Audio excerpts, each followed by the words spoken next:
Премиере сами кажа дека трет пат сте во маркет, зошто не отидете во школите да проверите дали има учебници или на онкологија, дали има терапија можеби? На онкологија ќе ви одговорам само кратко, одам на онкологија, а во однос на учебниците веќе информираше министерот за образование дека учебниците за основно образование. Замисли да имаш другарче буквалист. Значи, најголемиот буквалист у светот. Да ти е страв било што да му речеш, луѓе. Значи, најпросто нешто да му кажеш. Пример, не знам, иди изгаси го компјутерот. Ќе му фрли кофа вода да ти го поеме компјутерот. Или не знам да му речеш, пример, иди пушти вода у WC.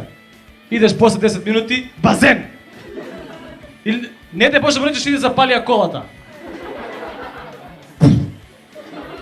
Како гори, а? Добре? Ја запалив, нема поише у пичку ватра, толку можев да те, добро гори. Ти го поплавил станот, ти го поебал компјутерот, ти ја запалил колата и на крај не можеш ни да го опцуеш да ти ја.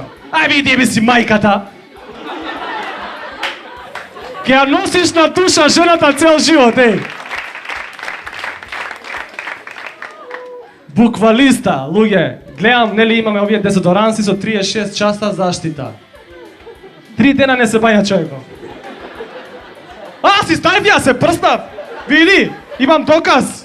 Ама смрдиш, имам доказ. Сега гледам, измислиле со 72 часа заштита. Дали се овие нормални, ало? Па замисли да се возиш у автобус пун со буквалисти. У лето. Сезона на мишки. Ало, у вторник, у петок.